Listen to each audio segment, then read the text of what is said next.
Hello student, welcome to my channel Edupath academy. Edupath একাডেমির পক্ষ থেকে সবাইকে জানাই আন্তরিক শুভেচ্ছা, অভিনন্দন।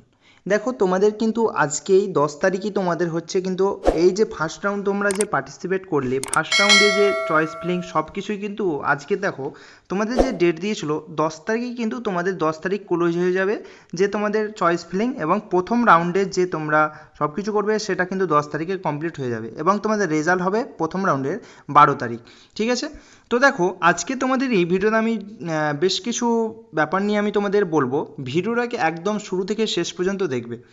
দেখো, এবছর কিন্তু তোমাদের তুলনামূলক যে তোমরা কাট আপটা বলেছিলাম কি সেটা কিন্তু তুলনামূলক কম হতে পারে। কারণ হচ্ছে দেখো, তোমাদের যে থার্ড রাউন্ডের রেজাল্টটা হচ্ছে সেটা কখন হচ্ছে, দেখো থার্ড রাউন্ডের রেজাল্ট যে পাবলিশ হচ্ছে সেটা হচ্ছে 27। ঠিক আছে? কিন্তু এই সময় তোমরা জানো কি এখন কিন্তু ডাব্লিউবিজেই একটা জেমফাস এবং এএনএম জিএনএমের কিন্তু কাউন্সেলিং চলবে, এবং তারই সঙ্গে কিন্তু এনটিআর পক্ষ থেকে দেখো নিটেরও কিন্তু কাউন্সেলিং চলছে। ঠিক আছে? এবং নিটের যে ফার্স্ট রাউন্ডের রেজাল্টটা সেটা বার হবে তোমার 28 তারিখ। অর্থাৎ দেখো 27 হচ্ছে থার্ড রাউন্ড ক্লোজ, মানে থার্ড রাউন্ডের রেজাল্ট পাবলিশ হয়ে যাচ্ছে, এবং 28 হচ্ছে নিটের যে কাউন্সেলিং করলে তার কিন্তু ফাইনাল রেজাল্ট। ঠিক আছে? এবার ব্যাপারটা কি হচ্ছে, তোমরা দেখো তোমরা অবভিয়াসলি জেমফাস দিয়েছো, মানে তোমরা দেখো তোমরা যারা জেমফাস দিয়েছো তাদের অনেকেই মধ্যে কিন্তু নিট দিয়ে রেখেছো। ঠিক আছে? এবার দেখো, যারা নিট দিয়ে রেখেছো অলরেডি কিন্তু তারা জেমফাস দিয়ে রেখেছো। ঠিক আছে? এবার তুমি দেখো ডিসাইড করতে পারছে না, তখন কি করবে, যে এখন যেহেতু রেজাল্ট হচ্ছে দেখো 28 নিটের রেজাল্ট, তারা কি করবে, যে নিটের ক্যান্ডিডেটগুলো আছে তারা কিন্তু বিএসসি নার্সিংয়ে কিন্তু তোমার অ্যাডমিশন করে নেবে। ঠিক আছে? অ্যাডমিশন কিন্তু করে নেবে। ঠিক আছে? তার জন্য দেখো এখন কিন্তু এর জন্য দেখো এর আগে যে তোমাদের এক্সামটা হয়েছিল নিটের, সেটা কিন্তু ক্যান্সেল হয়ে আবার রিনিট হয়েছে, তোমরা জানো পেপার লিকের জন্য। এবার দেখো এই জন্য তোমাদের কিন্তু সিটটা কিন্তু দেখো এরা কিন্তু অ্যাডমিশন নিয়ে নেবে। কেন নেবে, দেখো একই সাথে যেহেতু কাউন্সেলিং চলছে, তাহলে সে কিন্তু আশা করতে পারছে না কি পাবে, শিওর পাবে কি সেটা আশা করতে পারছে না। তার জন্যই কিন্তু সে বিএসসি নার্সিংয়েও অর্থাৎ জেমফাস এক্সামের মাধ্যমে বিএসসি নার্সিংয়েও কিন্তু অ্যাডমিশন হয়ে যাবে। তার জন্য কি হবে, তোমরা যারা নার্সিং করতে চাইছিলে তাদের কিন্তু সিটটা কিন্তু কমে যাবে। দেখো, একদিক থেকে তোমাদের কিন্তু খুব খারাপ হতে চলেছে, যেহেতু একসঙ্গেই কাউন্সেলিং চলছে তার জন্য। কিন্তু এটা তোমরা একটা প্লাস পয়েন্ট পরে তোমরা পাবে। দেখো তোমাদের কি হবে, পরে যখন তোমার অ্যাডমিশান ক্লোজ হয়ে গেল, ঠিক আছে 27 ধরো ক্লোজ হয়ে গেল, এবার ধরো নিটের কাউন্সেলিং প্রসেস সব কিছু কমপ্লিট হওয়ার পরে এবার কি করলো, যারা অ্যাডমিশান নিয়েছিল বিএসসি নার্সিংয়ে যারা অ্যাডমিশান নিয়েছিল তারা কি করলো, তাদের মধ্যে অনেকজন নিট কিন্তু পেয়ে গেল। দেখো নিটেরও তো অনেক রাউন্ড হয়, প্রথম রাউন্ড দ্বিতীয় রাউন্ড এইভাবে রাউন্ড করতে হয়। ঠিক আছে? দেখো এই রাউন্ডে হবে কি হবে না তার জন্য কিন্তু সে বিএসসি নার্সিংয়ে কিন্তু হয়ে গিয়েছিল।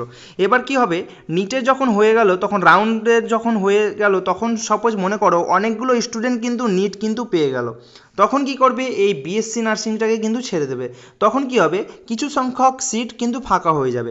তখন আবার কাউন্সেলিং তোমাদের অপশন দেবে কি কাউন্সেলিং করার জন্য। ঠিক আছে? দেখো অনেকজন এই বছর কিন্তু এইরকম অনেকটা সিট কিন্তু আসতে চলেছে তোমাদের ভবিষ্যতে। ঠিক আছে?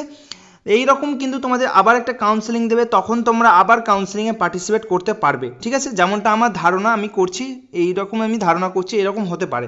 কেননা দেখো তারা তো নিটে অ্যাডমিশন অবশ্যই নেবে, কিন্তু সিটটা ফাঁকা হয়ে যাবে।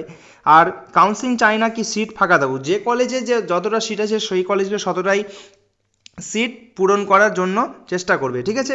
এবং দেখো ইতিমধ্যেই তোমাদের কিন্তু যে সিট ম্যাট্রিক্স আছে, তোমরা কিন্তু চয়েস ফিলিং করেছো, অবশ্যই সিট ম্যাট্রিক্স যেটা আছে সেটা কিন্তু অবশ্যই তোমরা দেখে নিও। ফার্স্ট রাউন্ডে কোন কোন কলেজগুলো তোমার পার্টিসিপেট করছে, ঠিক আছে, কোন কোন কলেজগুলো পার্টিসিপেট করছে এবং কতটা সিট, ওপেন ক্যাটাগরি কত সিট, এসটি ক্যাটাগরিতে কতটা সিট, এসসি ক্যাটাগরিতে কতটা সিট, সব সংখ্যক তোমরা সিট কিন্তু অবশ্যই দেখে নেবে, তারপরেই কিন্তু তোমরা অ্যাপ্লাই করবে। এবার সাপোজ মনে করো তোমরা দেখো ফার্স্ট রাউন্ডে পার্টিসিপেট করলে, ফার্স্ট রাউন্ডে পেলে না, তখন কিন্তু তুমি আবার দ্বিতীয় রাউন্ডে বসতে পারবে, দ্বিতীয় রাউন্ডে না পেলে কিন্তু তৃতীয় রাউন্ডে বসতে পারবে। এবছর কিন্তু কোনো মপ আপ রাউন্ড বলে কিন্তু কোনো মপার রাউন্ড বলে কোনো কিছু কিন্তু হবে না, একদম থার্ড রাউন্ডে। এবং লাস্টে যে সংখ্যক সিট ভাগিং থাকবে সেটা স্পট কাউন্সেলিং যে হয় না, সেটার মাধ্যমে কিন্তু তোমাদের পূরণ করে দেবে। ঠিক আছে? তাহলে দেখো তোমরা যারা এখনও পর্যন্ত চয়েস ফিলিং করোনি তাদের জন্য আমি বেশ কিছু ভালো কলেজগুলো আমি বলতে চাইছি। তোমরা তার আগে বোঝো, ধরো সাপোজ মনে করে 1 2 3 4 5 6 করে এইভাবে কলেজ তোমরা সাজিয়েছো, ঠিক আছে।